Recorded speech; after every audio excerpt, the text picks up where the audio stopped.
Hello toppers online academy में आप सभी लोगों का, विद्यार्थियों का बहुत बहुत धन्यवाद।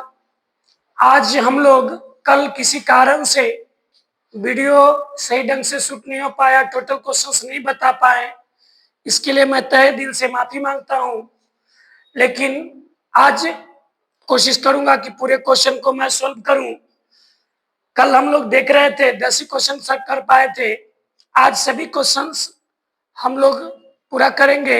जितने भी वीवीआई क्वेश्चंस हैं, ये सभी questions Bihar board, UP board से संबंधित क्वेश्चंस जो हैं वो वीवीआई है, जिसमें हिस्ट्री फर्स्ट स्थिति में हम लोग लिए हैं, जिसमें हम लोग देखेंगे यूरोप में राष्ट्रवाद। तो सबसे पहले हम लोग चैप्टर बी की बात पर आते हैं। चैप्टर में हम लोग को ये देखना है कि चैप्टर आखिर इसका नाम यूरोप में राष्ट्रवाद क्यों रखा गया।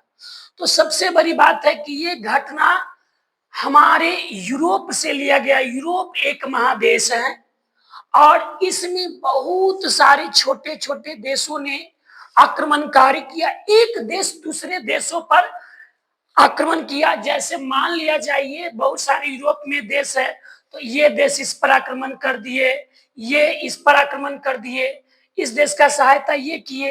तो इस तरह का यूरोप में दबाव बनने लगा। तो इस दबाव को हटाने के लिए यूरोप भाषी लोग, वहां के बहुत सारे कंट्री के लोग, जैसे फ्रांस, ऑस्ट्रिया, हंगरी, ये सब वैसे लोग थे, जर्मनी, इटली, जो एक दूसरे देश को गुलाम बनाए हुए थे, एक देश दूसरे देश पर गुलाम किए थे। इस गुलामी से अलग हटने के लिए आवाज उठाए, वही कहलाता है यूरोप में राष्ट्रवाद। ऐसे भी हमको समझना है कि राष्ट्रवाद, राष्ट्रवाद दो शब्दों से मिलकर बना है। एक शब्द है राष्ट्र और दूसरा शब्द है वाद। राष्ट्र का मतलब होता है देश और वाद का मतलब होता है विचार, यानी अपने देश के बारे में सही विचार होना ही राष्ट्रवाद कहलाती है। तो यहां पर बात आया यूरोप में राष्ट्रवाद, यानी यूरोप में जितने भी देश थे वह सभी देशों ने यूरोप में, ठीक है, कि अपने देश को आजाद करने के लिए, ठीक है, कि एक आवाज उठाए, जो जो कहलाते हैं यूरोप में राष्ट्रवाद। चलते हैं, ये आपका इतिहास का फर्स्ट चैप्टर है, यानी फर्स्ट चैप्टर है, ठीक है। कि अब हम लोग चलते हैं इसके नेक्स्ट क्वेश्चंस की ओर, जिसमें मेरे प्यारे टॉपर्स ऑनलाइन एकेडमी के सहपाठियों के द्वारा, ठीक है, कि सहयोगियों के द्वारा एक बहुत ही अच्छा स्लोगन लिखा गया है। अच्छा दिखने के लिए नहीं, अच्छा दिखने के लिए नहीं, अच्छा बनने के लिए जियो। आजकल लोग, फैशन की दुनिया है और फैशन में लोग अच्छा तो दिख रहे हैं, लेकिन वो अच्छे हैं नहीं। अच्छा बनेंगे, ऑटोमेटिक आप अच्छा दिखने लगेंगे। इसीलिए यह बहुत ही सुंदर शब्द है। अच्छा दिखने के लिए नहीं, अच्छा बनने के लिए जीना है। विद्यार्थियों का जीवन अत्यंत सादा जीवन होता है, इसीलिए हम लोग को सादगी में जीना है और आगे की ओर बढ़ना है। यही विद्यार्थियों का मुख्य कर्तव्य होता है। चलिए मेरे प्यारे विद्यार्थियों, अब हम लोग चलते हैं क्वेश्चंस की ओर। क्वेश्चंस की ओर चलते हैं कि अब हम लोग कैसे आगे की ओर क्वेश्चंस का विचार करेंगे, एक एक क्वेश्चन को टच करेंगे।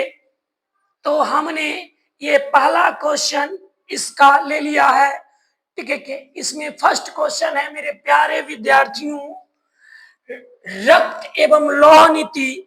क्वेश्चन है मेरे प्यारे भाइयों, लौह एवं रक्त नीति का आलंबन किसने किया था। पुनः क्वेश्चन बोल रहा हूं, ध्यान से सुनेंगे। रक्त एवं लौह नीति का आलंबन, नीति मतलब होता है नियम, का आलंबन किसने किया था। तो हमारे बीच ऑप्शंस हैं, बिस्मार्क हैं, मेजनी है, हिटलर हैं और विलियम प्रथम है, ठीक है। तो जानना है कि रक्त एवं लौह नीति का जो अवलंबन किए थे वो बिस्मार्क महोदय ने किए थे। तो इसका आंसर हो जाएगा ए। अब जानना है कि क्यों होगा। अब मैं इस क्वेश्चन को एनालिसिस करता हूं। जानना है मेरे प्यारे भाइयों, रक्त का मतलब होता है, आप लोग जानते हैं, रक्त का मतलब होता है खून, और लौह का मतलब होता है लोहे से बने हथियार। ठीक है के तो लोहे से बने हथियार का प्रयोग जैसे तलवार, बंदूकें, तोपे, ठीक है के इत्यादि के द्वारा लोगों को मारना, पीटना, मार, ठीक है के इससे लोगों के शरीर से रक्त बहाना, ये कहलाता है लौह एवं रक्त नीति। और आपको याद कैसे करना है कि लौह एवं रक्त नीति यानी लोहे से जो व्यक्ति रक्त बहाता है वह क्रिमिनल प्रवृत्ति के लोग होते हैं, अपराधी प्रवृत्ति के लोग होते हैं। और अपराधी प्रवृत्ति के लोग विश्व में अधिक प्रसिद्ध होते हैं, बल्कि उसकी बुराइयों देखा जाता है और वो बुराइयां अधिक प्रसिद्ध होती है। तो चूंकि यह विश्व में प्रसिद्ध था, अपराधी लोग विश्व में प्रसिद्ध होते हैं, इसीलिए विश्व का जो शब्द आया वह आ गया विश्व मार्क हो गया। तो याद रखना मेरे प्यारे भाइयों कि लौह एवं रक्त नीति का जो किए हैं वो बिस्मार्क महोदय थे। ठीक है, तो अब सेकंड क्वेश्चंस में हम लोग चलेंगे। सेकंड क्वेश्चन, हाँ एक बात और है कि बिस्मार्क महोदय जो थे वह जर्मनी के एकीकरण में अहम भूमिका निभाने वाले व्यक्ति थे। इकलौते एक ऐसे पुरुष थे, कौन? बिस्मार्क। इकलौते एक ऐसे पुरुष थे, कौन? तो ये व्यक्ति बिस्मार्क, जिन्होंने अपने सैन्य शक्ति के द्वारा ठीक है कि लौह एवं रक्त नीति का उपयोग करते हुए जर्मनी का एकीकरण किए थे। कब? 1871 में। तो मेरे प्यारे विद्यार्थी, टॉपर्स, ऑनलाइन एकेडमी के छात्र, ठीक है के जो याद रखना कि जर्मनी के एकीकरण का मुख्य चांसलर थे, कौन? बिस्मार्क। जर्मनी का एकीकरण हुआ था 1831 ईस्वी में।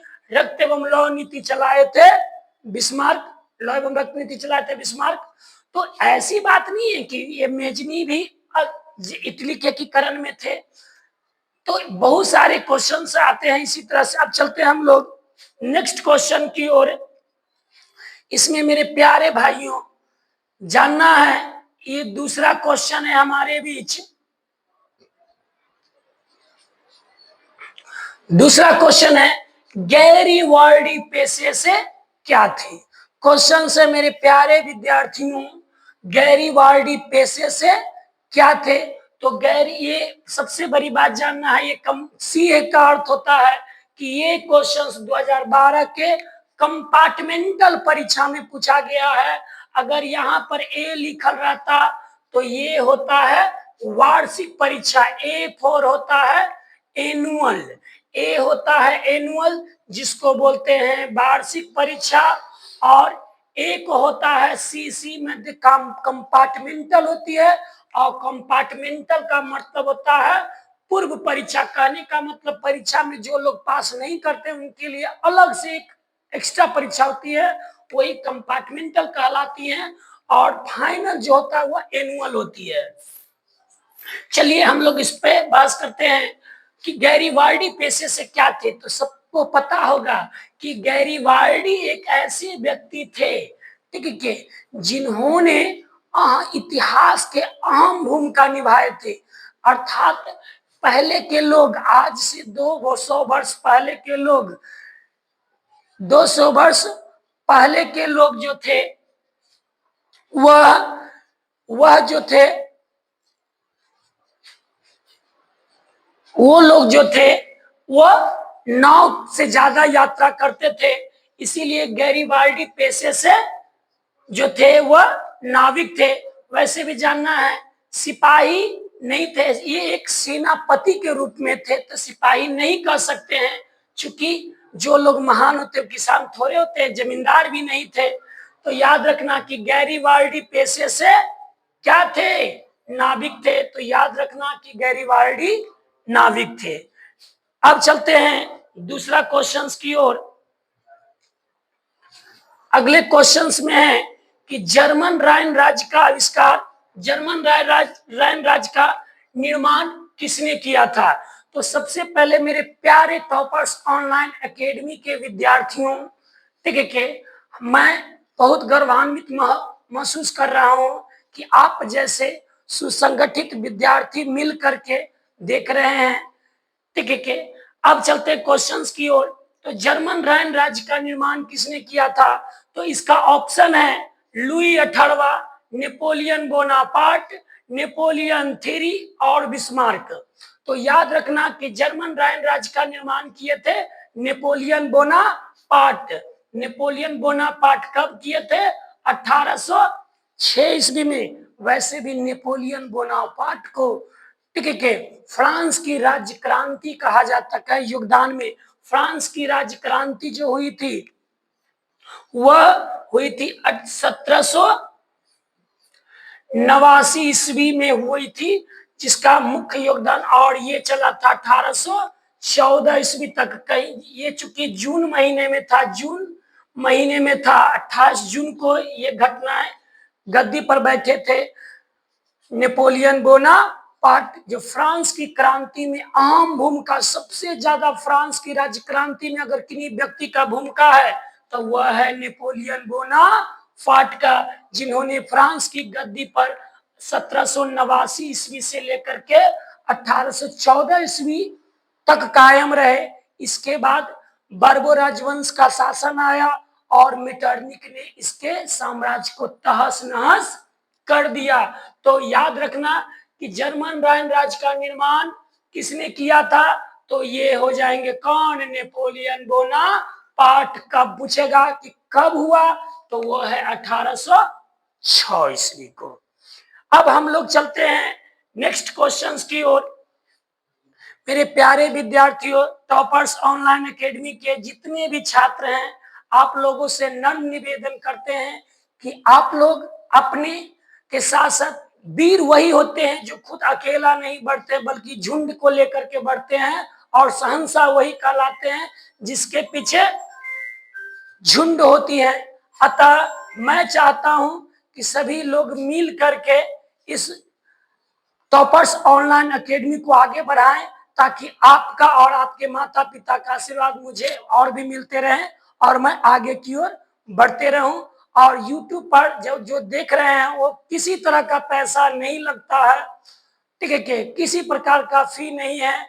तो हम चाहेंगे कि आप भी देखिए और अपने साथियों को भी, और रिलेशन में जो भी लोग इस बार बिहार बोर्ड का तैयारी कर रहे हैं उन सभी को जरूर ये सूचना दे, ठीक है। अब चलना है हम लोग, चूंकि यही क्वेश्चन आ गया था कि गैरीवाल्डी पेशे से 2 नंबर में क्वेश्चन रिपीट हो गया है। चलते हैं नेक्स्ट क्वेश्चन की ओर। तो ये सबसे बड़ी बात है कि एक क्वेश्चन बहुत ही टॉप लेवल का क्वेश्चन आया है कि वियना कांग्रेस के द्वारा, कौन कांग्रेस? वियना कांग्रेस। वियना कांग्रेस के द्वारा फ्रांस में किस सामंत वंश की पुनर्स्थापना की गई थी? तो याद रखना मेरे प्यारे विद्यार्थियों कि वियना कांग्रेस के द्वारा ही नेपोलियन बोनापार्ट का राज्य क्रांति छिन चुकी थी। और ये जो वियना कांग्रेस जो हुआ था वो 1815 ईस्वी में हुआ था। ये हुई थी 1815 ईस्वी में, और इसका जो मेजबानी किए थे वह ऑस्ट्रिया के चांसलर, कौन? मेटरनिक। ऑस्ट्रिया के चांसलर कौन? मेटरनिक महोदय ने कब? 1815 ईस्वी में आए थे और फ्रांस की गद्दी से नेपोलियन बोनापार्ट को हटा कर करके खुद अपना शासन स्थापित किए थे। और जो ऑस्ट्रिया का चांसलर थे, कौन? आप जानते होंगे, मेटरनिक। कौन? मेटरनिक। और वह जो मेटरनिक थे वह बुर्बो राजवंश के थे। यहाँ पर छूट चुका है, यहाँ पर आप जोड़ सकते हैं राजवंश, चूंकि यह राजा के वंश में थे इसीलिए इन्हें कहा गया है राजवंश। तो वियना, इसमें बहुत तरह के क्वेश्चंस आते हैं कि वियना कांग्रेस का कब हुई थी, तो 1815 ईस्वी में। इसका मेजबानी कौन किए थे, तो ऑस्ट्रिया के चांसलर मेटरनिख किए थे। या किस वंश के थे, तब वो राजवंश के थे। चलते हैं नेक्स्ट क्वेश्चन की ओर। हाँ मेरे प्यारे विद्यार्थियों, अगर आप लोग को किसी भी प्रकार के क्वेश्चन में डाउट्स हो तो मैं कमेंट्स जरूर पढ़ता हूं, वो क्वेश्चन बोलेंगे तो हम नेक्स्ट वीडियो में बता देंगे। ठीक है कि अभी वर्तमान में हमारे पास कुछ असुविधाएं के कारण लाइव क्लासेस नहीं आ रहे हैं। 1 या 2 दिन में लाइव क्लासेस हो जाएंगे, फिर हम लोग को कहीं कोई दिक्कत नहीं होगी। चलिए, ये सबसे मस्त क्वेश्चन है हमारे लिए और आपके लिए तो कंफर्म है। सन 1870 ईस्वी में फ्रांस और प्रसा, सन 1870 में कौन कौन, फ्रांस और प्रसा के बीच युद्ध कहां हुआ था।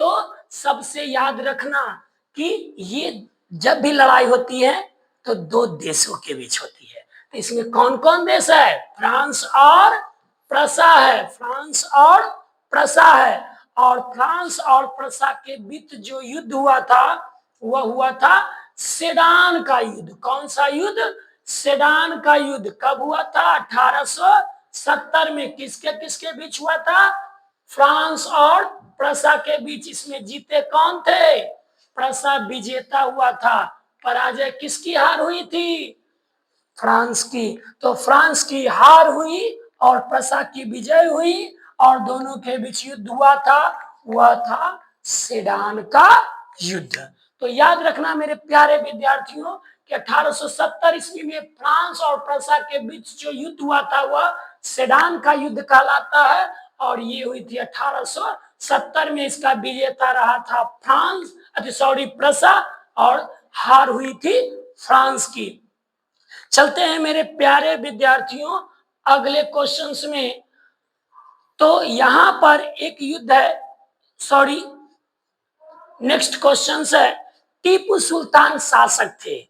ये तो शहंशाह की बात हुई। ठीक है कि टीपू सुल्तान जो थे वह शासक थे। आप गेस कर चुके होंगे, ये वीर योद्धा थे। चलिए इनका ऑप्शन सुनेंगे।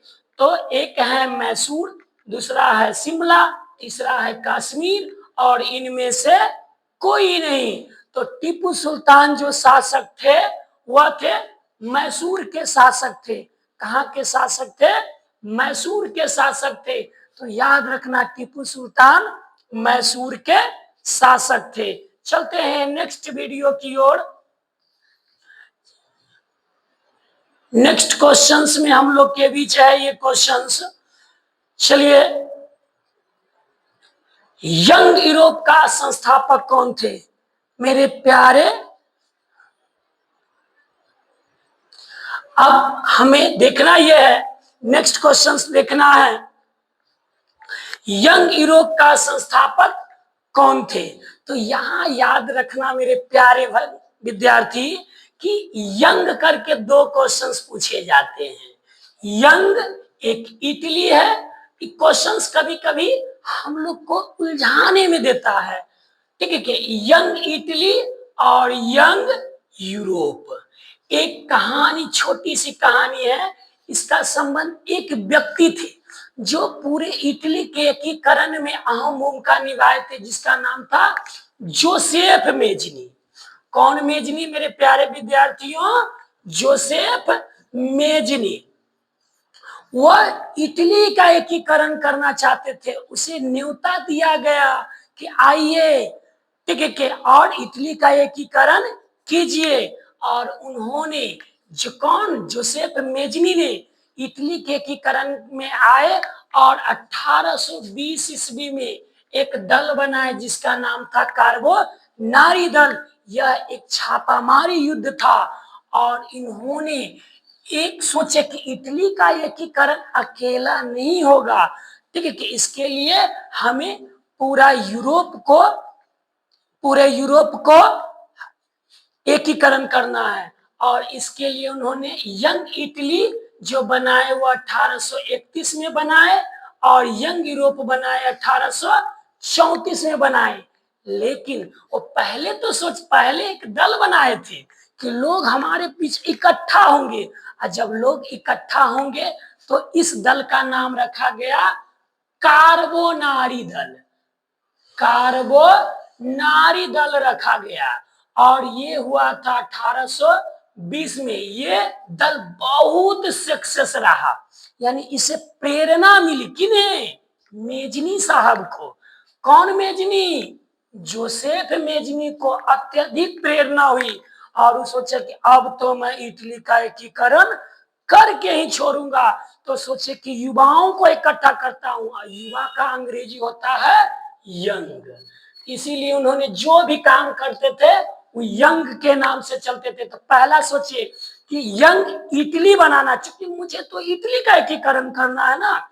तो इटली के एकीकरण के लिए यंग इटली जो बनाए वो 1831 में। लेकिन बोला कि मैं अगर छोटा सा क्यों करूं, मैं पूरे यूरोप को क्यों ना कर दूं।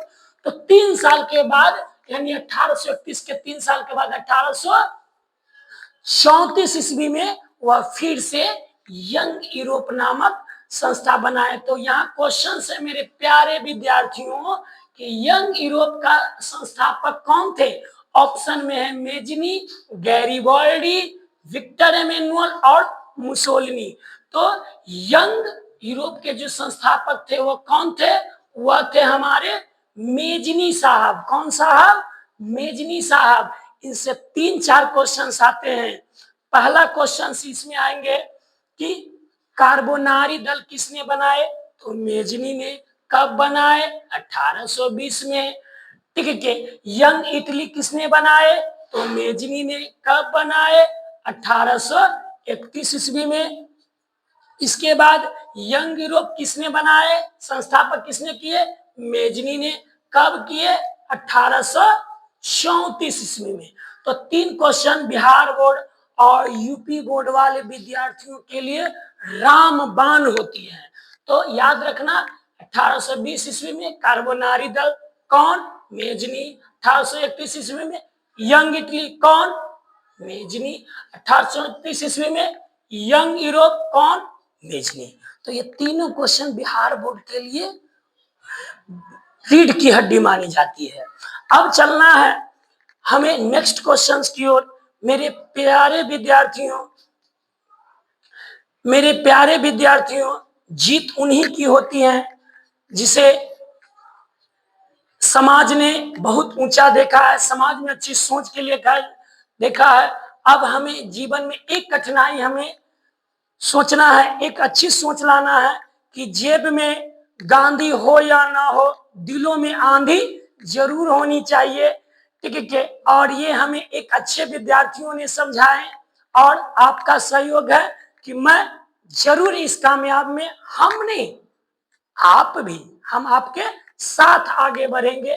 क्योंकि थोड़ा देर पहले हमने बताया था कि योद्धा वही होता है जो अकेला नहीं, एक सिपाही नहीं बनना, एक सेनापति बनना है जो अपने सिपाहियों को भी साथ ले।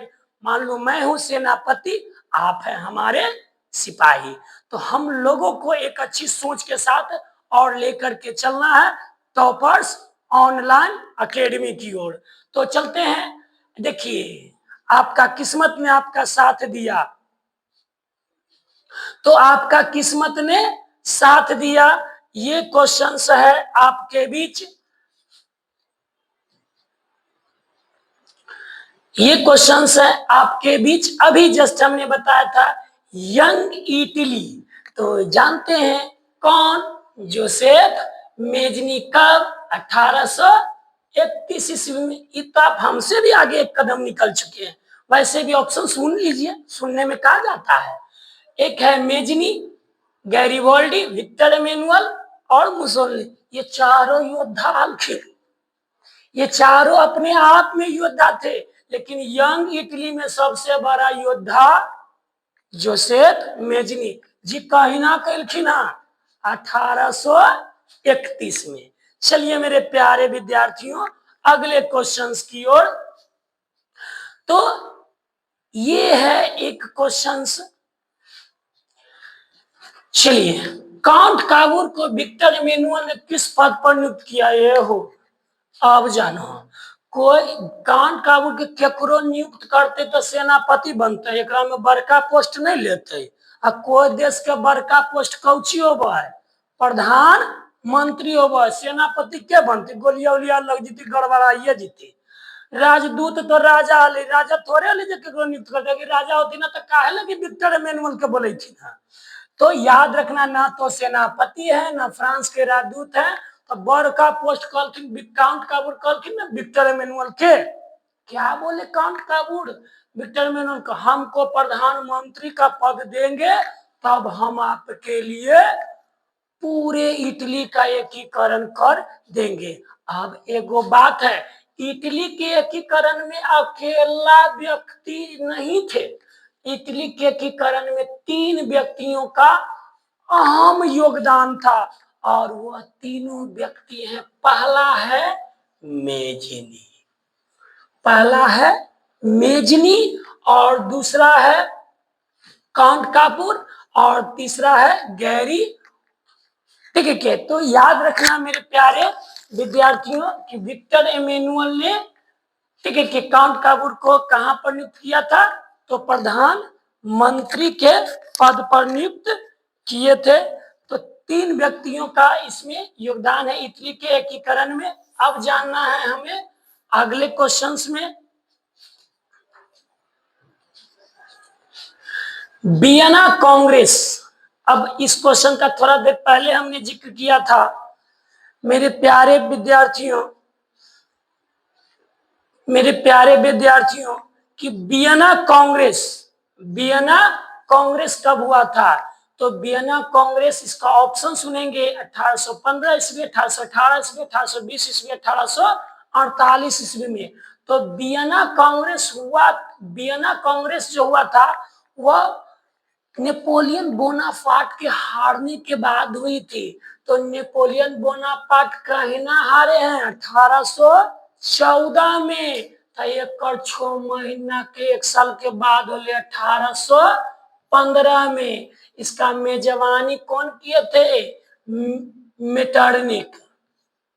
कौन किए थे मेरे प्यारे विद्यार्थियों, मेटरनिक ने। तो वियना कांग्रेस, वियना सम्मेलन भी इसको कहते हैं, और वियना सम्मेलन पारित हुआ था 1815 ईस्वी में। इसका मेजबानी कौन किए थे, ऑस्ट्रिया के चांसलर। कौन, ऑस्ट्रिया के चांसलर कौन थे, मेटरनिक थे। कब तक चले थे, 1815 ईस्वी से लेकर के 1848 ईस्वी तक 33 साल ये शासन किए। कौन, ऑस्ट्रिया के चांसलर मेटरनिक। ऑस्ट्रिया के चांसलर कौन, मेटरनिक ने। तो याद रखना वियना कांग्रेस कब हुआ था, 1815 ईस्वी में, जिसमें किसका शासन आया, मेटरनिक आया। मेटरनिक कब तक शासन किया, 1848 ईस्वी तक किया। कितने साल किया, तो 33 साल तक किया। चलते हैं नेक्स्ट क्वेश्चंस की ओर। फ्रैंकफर्ट की संधि कब हुई थी, फ्रैंकफर्ट की संधि कब हुई थी। ऑप्शन है, चलिए, फ्रैंकफर्ट की संधि पर हस्ताक्षर कब हुई। हस्ताक्षर मतलब सिग्नेचर, तो सिग्नेचर कब हुई थी। तो ऑप्शन है 1863 ईस्वी, 1864 ईस्वी, 1871 ईस्वी, 1872 ईस्वी। तो फ्रैंकफर्ट की जो संधि हुई थी वह 1864 ईस्वी में हुई थी। कब हुई थी, 1864 ईस्वी में। याद रखना मेरे प्यारे विद्यार्थियों, टॉपर्स ऑनलाइन एकेडमी के विद्यार्थियों की फ्रैंकफर्ट की जो संधि हुई थी 1864 ईस्वी में हुई थी, 1864 ईस्वी में हुई थी। चलते हैं नेक्स्ट क्वेश्चंस की ओर। इटली के एकीकरण में, इटली के एकीकरण में से किसका संबंध नहीं था। तो याद रखना, अभी हमने बताया था कि, अभी हमने बताया था मेरे प्यारे विद्यार्थियों, इटली के एकीकरण में 3 व्यक्ति का बहुत बड़ा योगदान था। एक था मेजनी, काउंट काबूर और गैरी वाल्डी। चलिए,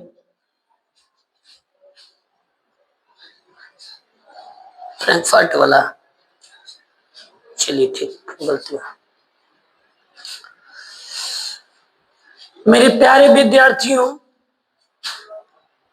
अब हम लोग को देखना है इटली के एकीकरण में किसका संबंध नहीं था। तो इटली के एकीकरण में 3 व्यक्तियों का संबंध था, पहले ये जानेंगे।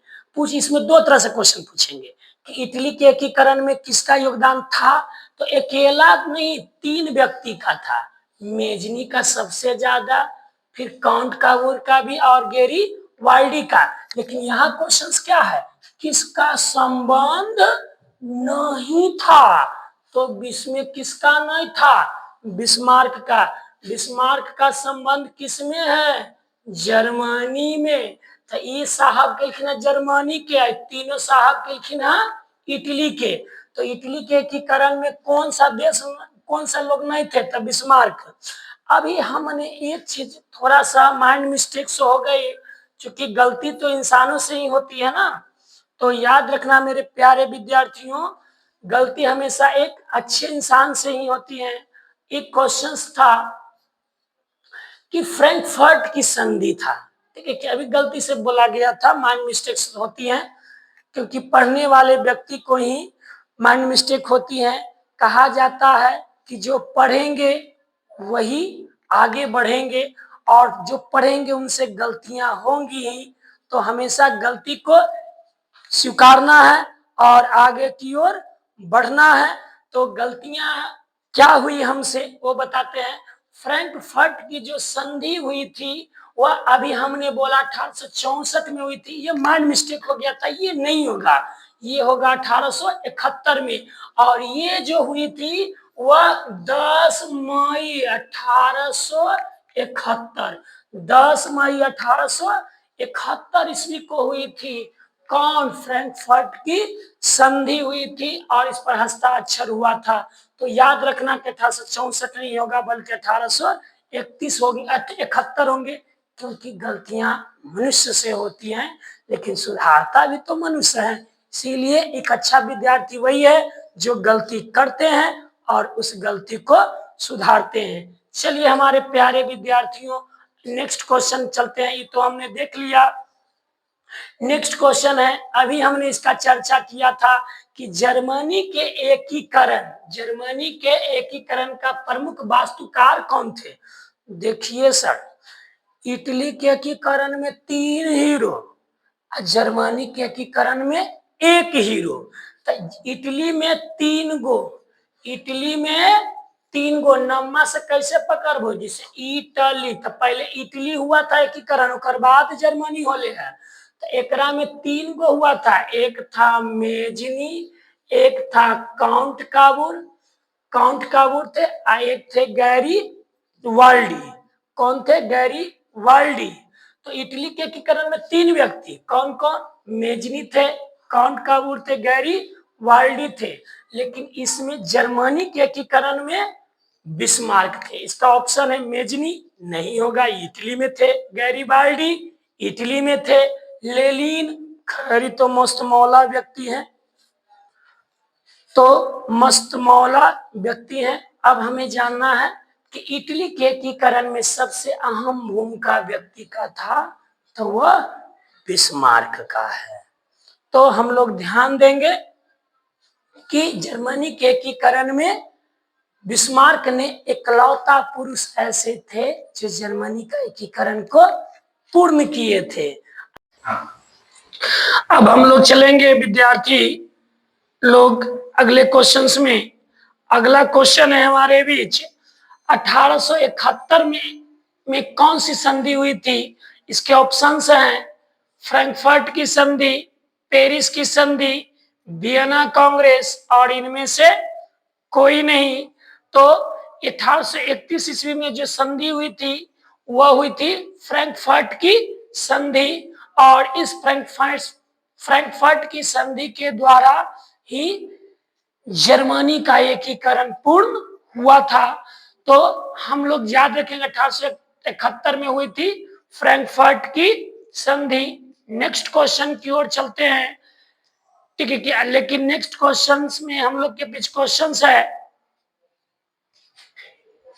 1830 ईस्वी की क्रांति के बाद फ्रांस में किस प्रकार का शासन स्थापित हुआ था? तो सबसे पहले जानना है कि 1830 ईस्वी से लेकर के 1848 ईस्वी तक, 1830 ईस्वी से लेकर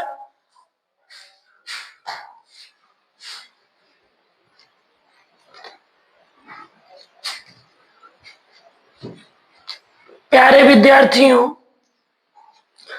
अब ये जानना है कि 1830 ईस्वी की क्रांति के बाद, 1830 ईस्वी की क्रांति के बाद फ्रांस में किस प्रकार का शासन स्थापित हुआ था? तो इसका ऑप्शन है संघीय शासन व्यवस्था, संवैधानिक राजतंत्र, गणराज्य तथा अधिनायकवाद।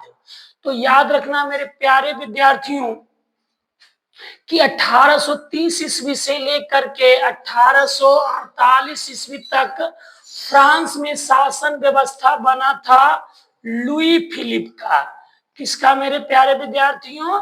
लुई फिलिप का, जो एक राजधानिक राजतंत्र, संवैधानिक राजतंत्र थे। तो इसका आंसर हो जाएंगे संवैधानिक राजतंत्र हो जाएंगे। अब चलते हैं नेक्स्ट क्वेश्चन की ओर।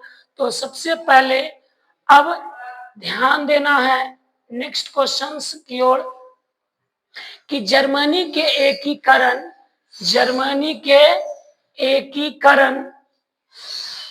के लिए कौन उत्तरदायी है? तो जर्मनी के एकीकरण के लिए एक ही व्यक्ति